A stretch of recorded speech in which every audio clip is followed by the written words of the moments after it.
ॐ अज्ञानतिमिरान्धस्य ज्ञानाञ्जनशलाकया चक्षुरुन्मीलितं येन तस्मै श्रीगुरवे नमः। श्रीचैतन्यमनोभीष्टं स्थापितं येन भूतले स्वयं रूपः कदा मह्यं ददाति स्वपदान्तिकं। वन्देऽहं श्रीगुरो श्रीयुतपदकमलं श्रीगुरून् वैष्णवांश्च श्रीरूपं साग्रजातं सगणरघुनाथान्वितं तं सजीवं साद्वैतं सावधूतं परिजनसहितं कृष्णचैतन्यदेवं श्रीराधाकृष्णपादान् सगण ललिता श्री विशाखान्विताश्च। जय श्री कृष्ण चैतन्य प्रभु नित्यानंद श्री अद्वैत गदाधर श्रीवासादि गौरभक्तवृंद। हरे कृष्ण कृष्ण कृष्ण हरे हरे, हरे राम राम राम हरे हरे। श्री उपनिषद और हमारा 11 नंबर मंत्र समाप्त हो चुका है, उसका वर्णन सब कुछ समाप्त हो गया है। आज 12वां नंबर मंत्र करेंगे। अंधम तमः प्रविशन्ति ये असंभूतिम उपासते ततो भूय इव ते तमो ये उसंभूत्यामृता। श्रील प्रभुपाद के द्वारा शब्दार्थ अनुवाद और तात्पर्य। श्रील प्रभुपाद की जय। अंधम अज्ञान, तमः अंधकार, प्रविशन्ति प्रवेश करते हैं, ये जो असंभूतिम देवताओं की उपासते पूजा करते हैं, ततः उसकी अपेक्षा भूय और अधिक, इव उसके सदृश, ते वे तमः अंधकार में, ये जो भी संभुत्याम ब्रह्म में रता लगे हुए। जो देवताओं की पूजा में लगे हुए हैं वे अज्ञान के गहनतम भाग में प्रवेश करते हैं, और इनसे भी बढ़कर वे हैं जो निराकार ब्रह्म के पूजक हैं। तो ये जो मंत्र है इसका सारा मंत्र बहुत ही ज़्यादा महत्वपूर्ण है। अंधम तमः प्रविशन्ति ये असंभूतिम उपासते ततो भूय इव ते तमो ये संभूत्याम रता। संभूत्याम यानी ब्रह्म, निर्विशेष ब्रह्म, और असंभूतिम यानी देवता। तो जो देवताओं की पूजा करते हैं वो अज्ञानता के गहनतम अंधकार में है। ये प्रभुपाद का अनुवाद है।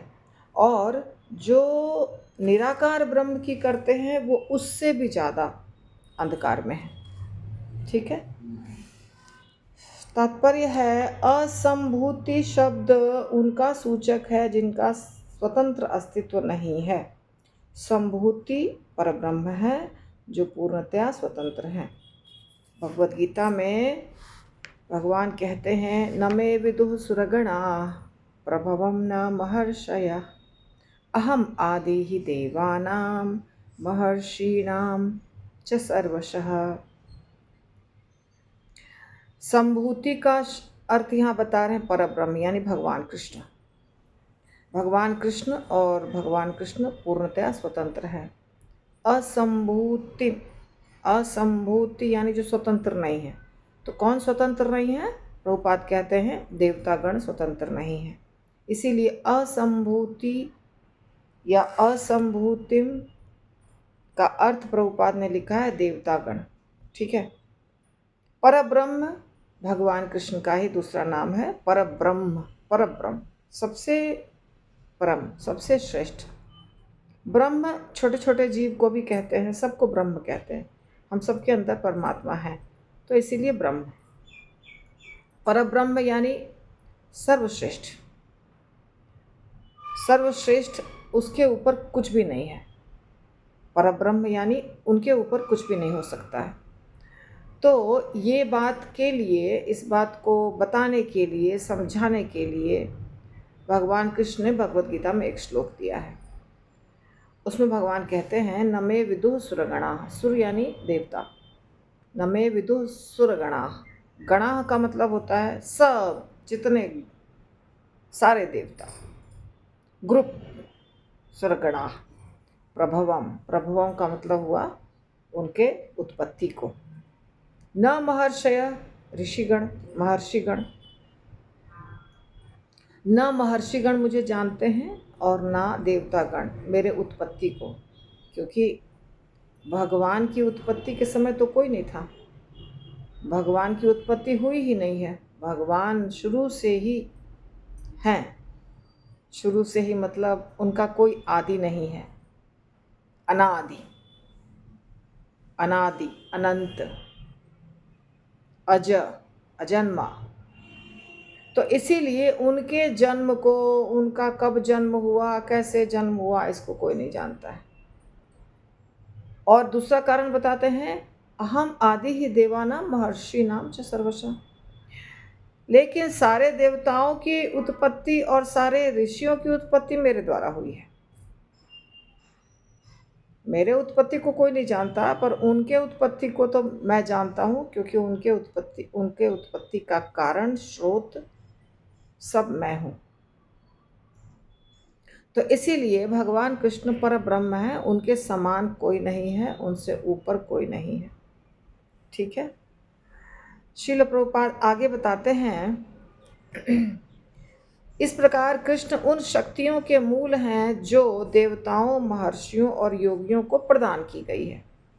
यद्यपि उन्हें महान शक्ति प्रदान की गई है, किंतु उनके लिए यह समझ पाना कठिन है कि कृष्ण किस प्रकार अपनी अंतरंगा शक्ति से मनुष्य के रूप में प्रकट होते हैं। सही है। भगवान कृष्ण ने सबको शक्ति दी है। जैसे हम भगवान के विस्तार को देखते हैं, दो प्रकार के विस्तार होते हैं, एक विभूति और एक उनका अवतार।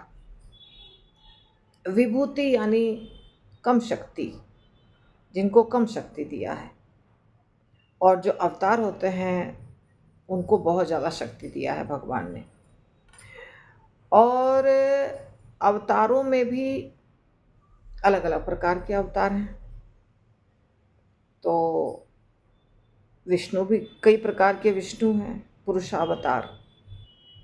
कई प्रकार के अवतार हैं, लीला अवतार, जैसे रामचंद्र जी, मत्स्य अवतार, कूर्म अवतार, नरसिंह अवतार, ये सब लीला अवतार कहलाते हैं। लीला करने के लिए प्रकट हुए हैं। ये सब भगवान विष्णु के ही रूप हैं, विष्णु तत्व हैं ये सब लीला अवतार। लेकिन अगर आप कहेंगे व्यासदेव जी, वो लीला अवतार नहीं है, वो शक्ति आवेश अवतार है। पृथु महाराज शक्ति आवेश अवतार हैं। इस प्रकार के जो अवतार होते हैं वो विशेष प्रकार की शक्ति प्राप्त करते हैं, विशेष प्रकार के कार्य को करने के लिए। नारद मुनि को भी शक्ति आवेश अवतार कहा जाता है, प्रचार करने के लिए। तो इस प्रकार से अवतार भगवान जब लेते हैं तो उन अवतारों में बहुत शक्तियाँ होती हैं। और एक है देवतागण। जब विष्णु भगवान का पूरा अवतार हो जाता है, यानी कि अलग अलग प्रकार के विष्णु, गर्भोदक्षाई, शिरोदक्षाई या महाविष्णु, उसके बाद देवतागण आते हैं। और देवता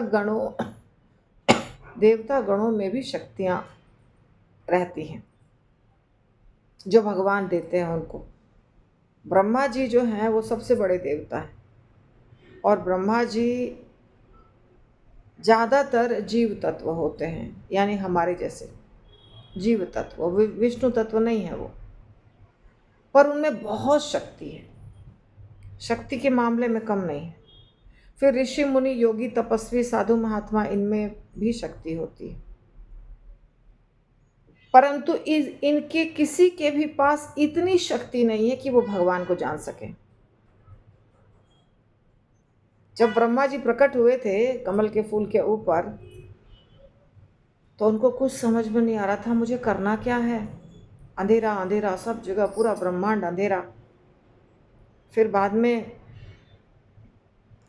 ऊपर नीचे कर रहे थे, कमल की डंडी से नीचे जाते थे, ऊपर जाते थे, चक्कर मारते थे वहाँ गर्भोदक सागर के पास,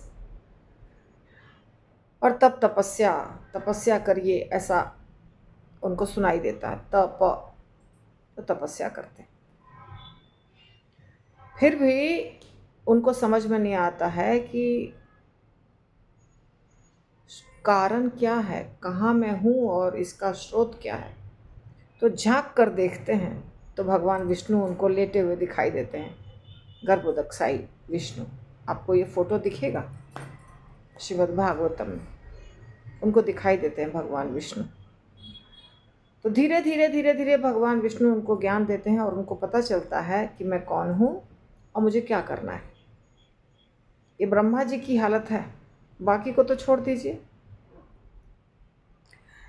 तो भगवान ब्रह्मा जी भगवान से ही उत्पन्न हुए, गर्भोदकशाही विष्णु ही उनके माता पिता सब कुछ है, उनसे ही वो प्रकट हुआ, उनके गर्भ से जन्म लिए हैं। गर्भ से कमल का फूल, आसन जिसके ऊपर ब्रह्मा जी विराजमान होंगे और उसके ऊपर ब्रह्मा जी। तो जब वो जन्म ले लिए तो कौन मुझे जन्म दिया, कैसे मैं इस दुनिया में आया, ये दुनिया क्या है, कुछ समझ में नहीं आ रहा था। तो भगवान विष्णु को भी वो नहीं समझ पा रहे थे जिससे प्रकट हुए, तो उनसे ऊपर कृष्ण को क्या समझ पाएंगे। और हम लोग सब अपने अपने माता पिता से जहाँ से जन्म लिए हैं, हम भी उनको नहीं जानते हैं। वो तो हमसे बहुत पहले जन्म लिए हैं, 20-21 साल 25 साल पहले। और जन्म के समय कैसे जन्म हुआ, छोटे थे तो क्या करते थे, थोड़े बड़े हुए तो क्या करते थे, कैसे मालूम पड़ेगा हमको। जितना वो बताते हैं उतना हम जानते हैं, ठीक है ना। तो इसीलिए ये कोई भी भगवान कृष्ण के उत्पत्ति को नहीं जानते हैं। और भगवान कैसे अवतार ले लेते हैं मनुष्य के रूप में, राम बन करके, कृष्ण बन करके, बलराम बन करके, परशुराम बन करके, कैसे लीला करते हैं, कैसे मनुष्य के रूप में प्रकट होते हैं, उनकी क्या अंतरंगा शक्ति है, क्या योग शक्ति है, ये सब कुछ भी नहीं जान पाते हैं। बहुत मुश्किल है उनके लिए जानना, ठीक है ना। सारे दार्शनिक तथा बड़े बड़े ऋषि या योगी अपनी अल्प बुद्धि से ब्रह्म को सापेक्ष सत्य से भिन्न करने का प्रयत्न करते हैं। तो दार्शनिकों में, वैज्ञानिकों में, दार्शनिकों में, ऋषि मुनियों में कितनी बुद्धि होती है, एक जीवात्मा में कितनी बुद्धि हो सकती है। हमारे सामने ऐसे बहुत सारे जीव हैं जिनके पास बहुत कम बुद्धि है, और हम जानते हैं कि उनके पास बहुत कम बुद्धि है। एक चूहा को आप ट्रैप रखिए, रोटी रखिए, आके फंस जाएगा उसमें। उसके पास नहीं है इतनी बुद्धि कि हमारे फंसाने के लिए ये सब रखा गया है, नहीं बुद्धि है इतनी। उसने देखा कि रोटी है, खाने की चीज़ें, आके फंस गया। उसका चूहे को अगर आप कहिए तुम लैपटॉप चला लो, कैसे चला लेगा लैपटॉप वो, उसको कितनी बुद्धि है, नहीं है ना। तो जब चूहा लैपटॉप नहीं चला सकता है, कॉकरोच लैपटॉप नहीं चला सकता है, उसमें क्या लिखा है वो नहीं समझ सकता है, हम क्या मीटिंग करते हैं, बात करते हैं, ये वो नहीं समझ सकता है, क्योंकि उसके पास बहुत कम बुद्धि है। जीव तो वो भी है, अगर उसका डाइसेक्शन किया जाए बॉडी का, तो उसके अंदर भी हमारी ही तरह बच्चे पैदा करने के ऑर्गन्स हैं, उसके पास भी सब कुछ है। मैमेलियंस जो होते हैं, जो हमारा एक कैटेगरी है, हम मैमल्स कहलाते हैं। अलग अलग प्रकार की कैटेगरी होते हैं मेडिकल साइंस के अनुसार या बायो साइंस के अनुसार। तो एक जैसा ही है हमारा गाय का, ये सब जो है ना, अंदर का पार्ट मिलता जुलता रहता है। परंतु जब ब्रेन, बुद्धि की बात होगी, उस समय आपको पता चलेगा कि उनके पास बुद्धि बहुत कम है और हमारे पास बुद्धि बहुत ज़्यादा है। इसी प्रकार तुलना करके आप सोच सकते हैं कि कैसे भगवान के पास हमसे बहुत ज़्यादा बुद्धि हो सकती है।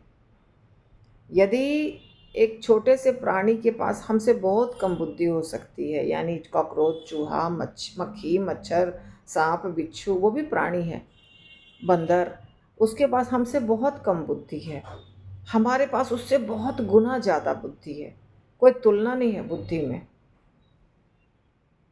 तो उसी प्रकार हम सब के पास जो बुद्धि है इतनी छोटी छोटी सी, उससे बहुत गुना ज़्यादा बुद्धि भगवान के पास है।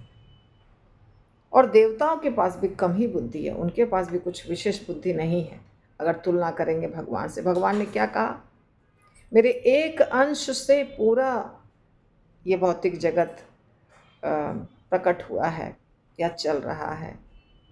अर्जुन को कहा भगवान ने ना।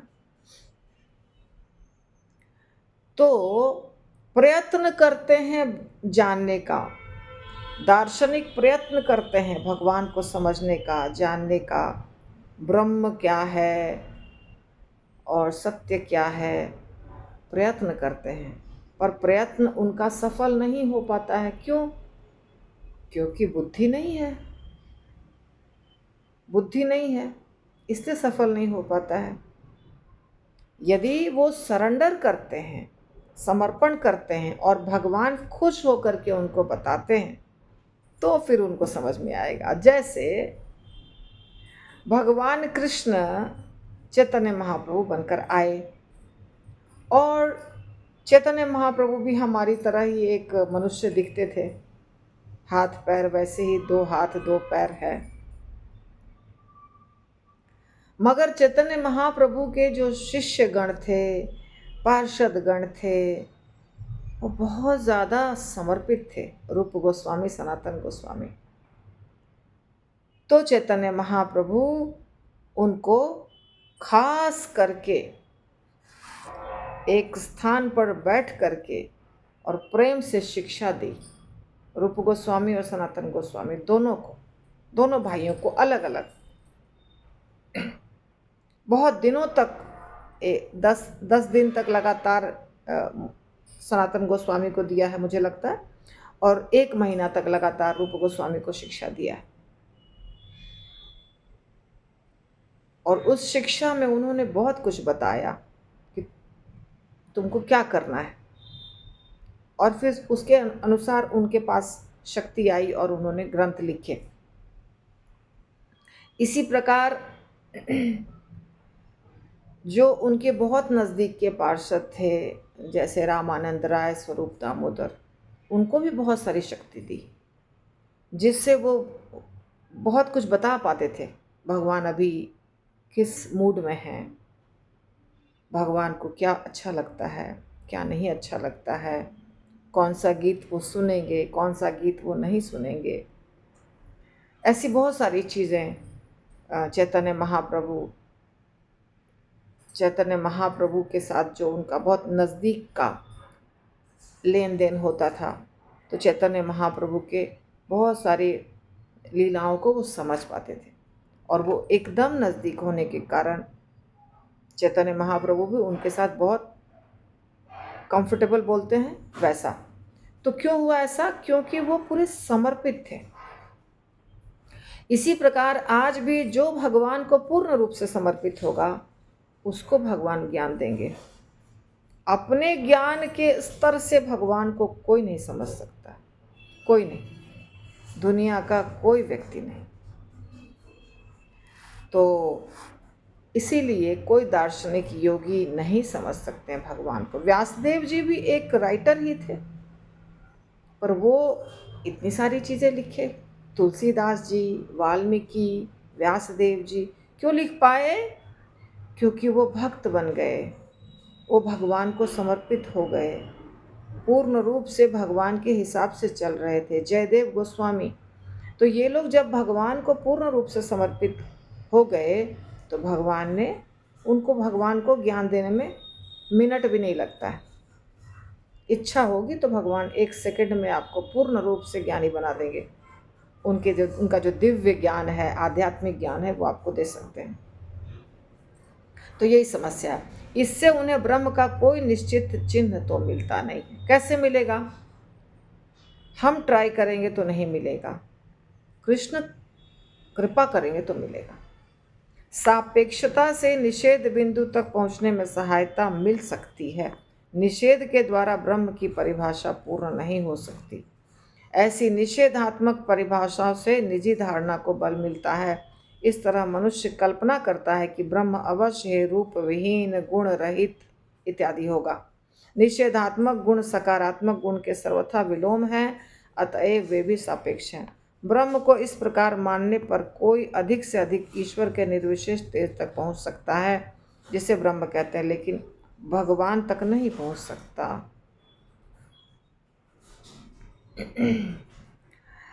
ये सापेक्षता का मतलब होता है तुलना करके समझना। और इंद्रियों के ऊपर भरोसा करना। भगवान जो हैं, भगवान अपने को प्रकट नहीं करते हैं सबके सामने। वो स्वतंत्र हैं, उनकी इच्छा, वो प्रकट करें या ना करें। उनको कोई ज़बरदस्ती नहीं कर सकता है, आपको प्रकट करना ही पड़ेगा अपने आप को। तो वो दिखाएंगे अपना चेहरा तभी तो दिखाई देगा, नहीं दिखाते हैं तो नहीं दिखाई देता है। ज़बरदस्ती आप नहीं देख सकते हैं भगवान को। तो जितने भी लोग चाहते हैं अपने ताकत के बल पे भगवान को देखना, उनको कुछ दिखाई नहीं देता है। इसीलिए वो कहते हैं भगवान को कोई उनका रंग रूप नहीं है, वो निर्गुण है, उनको कुछ दिखाई नहीं देता है। भगवान का चेहरा नहीं दिखाई देता है, भगवान का धाम नहीं दिखाई देता है, भगवान का रूप नहीं दिखाई देता है, कुछ भी नहीं दिखाई देता है। क्या दिखाई देता है? प्रकाश। उतना भगवान कृपा किए हैं कि प्रकाश दिखाई देता है बस। तो इस प्रकार निषेध के द्वारा ब्रह्म की परिभाषा नहीं पूर्ण हो सकती। ऐसी निषेधात्मक परिभाषा से निजी धारणा को बल मिलता है। तो इसलिए कल्पना करते हैं लोग कि भगवान का कोई रूप नहीं है, कोई गुण नहीं है, कोई आकार नहीं है। ये कल्पना है उनकी, ये सच्चाई नहीं है। जब हमें कुछ दिखता नहीं है तो हम कल्पना करते हैं, और दिख सकता नहीं है। जैसे कि देखिए, आपको सिंपल उदाहरण बताती हूँ। एक बहुत छोटा सा प्राणी है कोरोना, जिस सबका आप नाम जानते हैं। कोरोना क्यों बता रही हूँ? अमीबा भी बोल सकती हूँ मैं। वायरस, एक प्रकार का वायरस है कोरोना। अमीबा उससे भी छोटा प्राणी है। सिंगल सेलुलर ये भी बोल सकते हैं। तो कोरोना है, और कोरोना ने तबाही मचाया, और ये सबको पता है। पर कोरोना कभी किसी को दिखाई नहीं दिया, क्योंकि वो इन आँखों से दिख नहीं सकता है। जब बहुत सारे सोफिस्टिकेटेड माइक्रोस्कोप लगा करके, और उनको कैसे दिखाया जाता है पता है आपको? जब भी आप ब्लड टेस्ट कराते हैं, चूँकि मैं बायोसाइंस की स्टूडेंट थी इसलिए मुझे पता है, हमने प्रैक्टिकल किया है लैब में। तो 2 ग्लास होता है, एक स्लाइड्स होते हैं ग्लास के। ज्योतिमुखी माता जी को भी पता होगा, नर्स है माता जी। तो स्लाइड्स पे एक बूंद ब्लड लिया जाता है टच करके, उसके पर ऐसे रगड़ के पतला फिल्म बना के उसको रख दिया जाता है सैंपल को। फिर उसको देखा जाता है बहुत ही सोफिस्टिकेटेड माइक्रोस्कोप से, तब दिखाई देता है वो प्राणी। आँखों से किसी लैब वाले को ब्लड में भी नहीं दिखाई देगा जब तक स्लाइड प्रॉपरली नहीं बनाया जाएगा। पतला फिल्म रहता है वो ब्लड का, तब दिखाई देता है। तो जिनको नहीं दिखाई देता है, जिन लोगों को, हम लोग को नहीं दिखाई देता है, तो यहीं पर कोरोना है और हम बोलेंगे नहीं है कोरोना। कोरोना तो कहाँ कोरोना, कहीं तो कोरोना नहीं दिखाई दे रहा है हमको। अरे कोरोना नहीं दिखाई दे रहा है।